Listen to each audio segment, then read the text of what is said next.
What Socrates taught is, of course, the wrong question. For if there is one thing that Plato is quite clear about, it is that Socrates taught nothing. Something else is going on when we encounter this figure, which is probably why he is still alive in the collective consciousness after 2,500 years, and also so wildly misunderstood. A common error concerns Plato, who gives us easily the most unsettling and interesting portrayal of Socrates. Plato, the nasty dualist, has become a persistent judgment of the ancient Greek philosopher. The accusation from even individuals with academic credentials who have presumably read Plato will include some or all of: he thought the body imprisons the soul, that poets should be banned, and that this world was to be despised in favour of a transcendent realm in which tables are really tables and floors are burnt away by the burning presence of beauty. And if the accuser of Plato is a Christian theologian, a further charge will probably be added that Plato is responsible for Christianity's troubles with sexuality because of Plato's supposed preference for soul over body. That's a particularly odd one for a philosopher with a main theme of eros, not a word you find in the New Testament, and who recorded stories of his mentor Socrates falling silent at the sight of beautiful male bodies. Ironically, the nub of the issue is that Plato's cultured despisers have inherited a colonial reading of Plato. Scholars like Julia Annas have shown that reading Plato changed during the period of the British Empire, when texts like Plato's Republic came to be treated as manifestos for young minds in public schools being prepared to rule the world. They needed clear guidelines and a sense of calling, and Plato, the armchair tyrant, as Karl Popper described him, fitted the bill. No worry that Popper later called his reading of Plato prejudiced and admitted that he branded Plato an enemy of the open society whilst writing without access to original texts and secondary literature because of the war. So it's about time for a revision, and I think that a revision is underway. Crucially, it matters that Plato wrote only dialogues with specific set and settings. When Socrates, says that the body is the prison of the soul, the context absolutely matters. He utters the line whilst in prison within hours of his certain death from drinking the hemlock, anticipating that moment to be a threshold for which his whole life has been a preparation. Embodied life is absolutely to be embraced as a pilgrimage that can ready us for more. So Socrates embraced his final weeks in the prison because it was the culmination of his journey, the prison as a portal, transient embodied life as an ever-present threshold. Alternatively, when Socrates contemplates banning poets in one of the several city-states he and his interlocutors consider in the Republic, what gets forgotten is the conclusion that they reach. Such a city-state would inevitably fall. Poetry, therefore, must be reformed, not censored, which, as a great poet, Plato knew. The issue is how to provide the education that can provide the enlightenment required for that task, which is the main purpose of the Republic. It's a work to learn with, not one to be told by. That, incidentally, is a big clue as to the seeming paradox that Socrates taught nothing but somehow channeled everything. So what then is the heart of Plato's message? And why is it so hard to understand, prompting the misreadings and perversions? The difficulty is that Plato doesn't really have a message, but instead offers a path. Only those that see the value of the path can be trusted interpreters, which means only those who have in some measure embarked upon it. Some summaries of Plato's common convictions provide a half step forward. He is sometimes summarized as believing that virtue is knowledge, no one errs willingly, it's better to suffer than commit injustice, and that virtue benefits those who are virtuous. Now, the mistake is, again, rational to attempt to test these statements because that way they're readily found to be questionable. After all, isn't knowledge virtue independent, which is the aspiration of modern science? And don't people deliberately do evil all the time? And don't the unjust have happy, vice-filled lives? And aren't virtues like honesty or courage routinely costly, not necessarily offering immediate or obvious benefits? But these critiques misunderstand again the nature of Plato's philosophy. This time, though, treating it as eudaimonic in the jargon, which is to say offering a training that leads to flourishing, or eudaimonia. Only Plato did not construct a science of happiness like a modern day positive psychologist. He was rather interested in formation, conversion, something deeper than a self-help program, useful though those tips can be. And the truth that is unveiled through an encounter with him comes via a radical transformation of perception. That's why it's difficult. No awakening, little understanding. This shows up in another common mistake, which has become standard in the way Plato is taught, which is to treat his dialogues as stages in his doctrinal development. The dialogues are typically ordered as being early, middle, or late, with the ones earliest coming closest to the historical Socrates, the middle ones showing the emergence of Plato's own thought, and the late ones probably representing a gradual disillusionment as Plato grew tired of the world in which he lived. Plato, the misanthropic curmudgeon. But this too is a relatively recent way of reading Plato, not so much a colonial reading in this instance, but a narrowly psychological one. Everyone develops, right? So Plato must have done so too. However, before this modern turn, readers of Plato read the dialogues as educational tools, education not in a didactic sense, but in a formative one, contemplating the drama of the dialogues as well as the guidance, offered assistance in the conversion Plato felt he had experienced when he met Socrates. Plato is inviting readers to develop certain attitudes or capacities that might ready them for the awakening.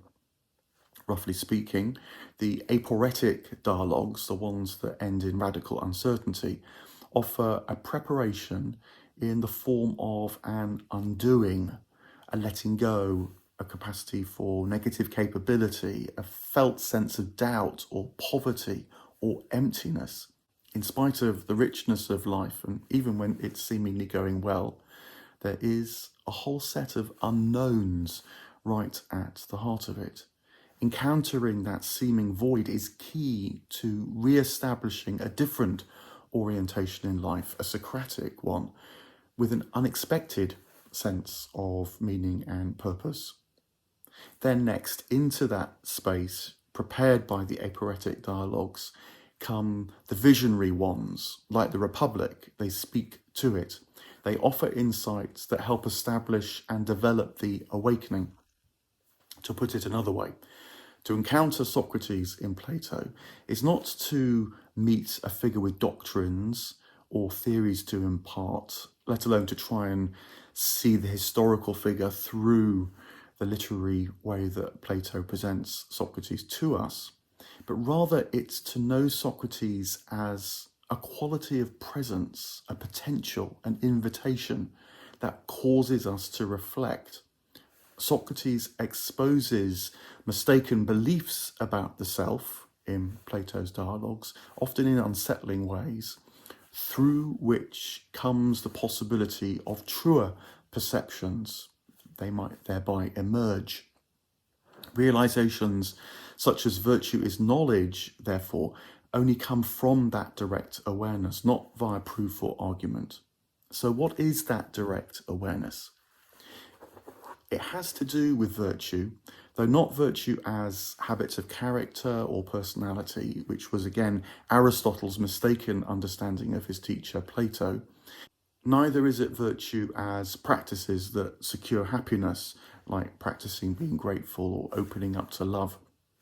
Rather, the heart of virtue, according to Plato, is what the oracle at Delphi taught Socrates. Apollo's message was twofold: know yourself and know you know nothing. Make those the foundation of your life. Know the virtues that can make for the fullness of life.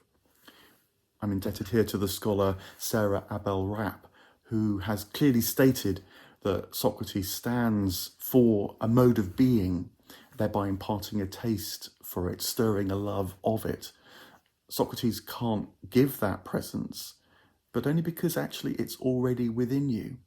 The awareness already belongs to us, and we sense a distant yearning for it, which is why we keep reading Plato and wanting to know about Socrates, because we feel separated from it through ignorance or forgetting. The way back is to clear the space that makes us ready to receive this more, to remember it once again. So to relate back to the message Socrates received from the Delphic oracle, knowing yourself means knowing yourself at base to know nothing, because all of the theories or assumptions or certainties which you've lived your life by turn out to be limited or straightforwardly wrong. Take that on board and then regard yourself instead as poor, or as a lover who longs to unite with what they've become separated from, or as a midwife who seeks to encourage the birth of a similar awareness in others.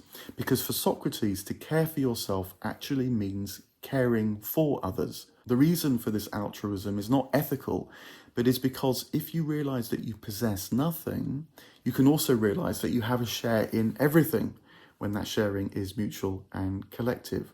The world does not belong to you, you belong to the world. This is why Socrates insisted that he cared for his fellow citizens more than himself and strove every day to help them. In other words, there is a type of self-knowledge that is not about the objects of knowledge, knowing that you're a man or a musician, knowing that you're happy or anxious, knowing that you're bored or ecstatic. All such attributions are distractions.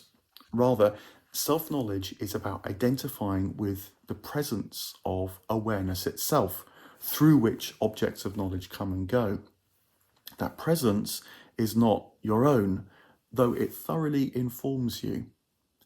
The way to relate to it is by stepping back or turning around, which is what happens to the rare prisoner in Plato's myth of the cave, who dares to consider that reality may not at root be the dance of the day, because the dance of the day has a deeper source which plays within all things. The one who has begun to realize this turns around, which is to say attends to the light that enlivens all things. This is often painful because it goes against all that you've otherwise assumed about life, and more troublingly is about acknowledging this lack of power, this lack of a possession of life, this poverty, this uncertainty. It implies being able to say yes to whatever happens, not insisting that it's one thing or another. And that also goes against the idea of a virtuous life being skilled at technologies that enable flourishing. That again is trying to possess life, to cultivate it, which is at the end of the day to bet your happiness on the narrow confines of the isolated self, the one that's forgotten the wider awareness, and so therefore to leave you beholden to the inevitable ups and downs of the objects of knowledge that pass through the mind. Socratic self-knowledge is knowing you know nothing, which opens onto a presence that is beyond, but also within you. As Plato puts it, the invitation is to await assimilation to God via theoria, which originally meant contemplation, not a proposition. You might say that Platonic philosophy is not eudaimonistic, but is theotic. That is probably the deepest reason why it is so rarely understood today, and instead substitutes like eudaimonistic goals or outright dismissals are preferred. Other elements follow from the rediscovery of the full meaning of Socrates and what Plato aims to transmit. For instance, power in Plato is not primarily agency based, but is based on love. It's about being drawn, not manipulating or persuading. Socrates' method of questioning is also not about seeking definitions, which is another idea originating with Aristotle. Rather, the elenchus, as an exercise in learning, is one focused on speaking truthfully, which really means admitting limits. This is the process by which Socrates doesn't teach, but rather fosters the possibility of glimpses of the knowing self by undoing all certain knowledge and identifications with objects of knowledge, including one's self as this or that. Again, it's worth stressing that Plato does not envisage his philosophy as an individualistic undertaking. The individual can secure nothing of themselves, as an individual being is nothing but a transient mortal bobbing up and down in a wider ocean of being. But the ocean can itself be contemplated, can be known, which Plato depicts by Socrates calling to benefit the city of bobbing individuals by conversing with them to spark an awakening, should they be able to tolerate the process. He is also addressing a crisis of his times, which is also one of our times, a false sense of what it is to be human, with power to save ourselves, or with intellectual capacities to understand ourselves, or with programs to educate ourselves to happiness. Rather, Socrates in Plato is the ever-present possibility of realizing that our intelligence is really but a sharing in a wider intelligence or a reflection of life. The individual flourishes insofar as they offer themselves back to that source, which is the only life anyway, which is how the meaning of Socrates' death can be perceived. It makes sense for him to die as the city has decreed, because that is what he has been doing all his life, stepping towards the wider and omnipresent source of life, the proton phylon, or first friend, as he puts it in the Lysis, the dialogue named after one of his interlocutors, Lysis, whose name means separation. The first friend is the divine awareness or being in all, through Socrates, who is as much an attitude, therefore, as an historical figure, a spirit within us as someone who lived back then. The divine can make its presence known, it can be received, but that fundamental truth can only be realized through the path of poverty, knowing yourself first as ignorant, suffering, isolated, separate. The irony of Platonic philosophy is that the truth is appreciated through aporia, not knowing, the first challenge and constant invitation. Plato and Socrates don't teach, but do show us how to embrace.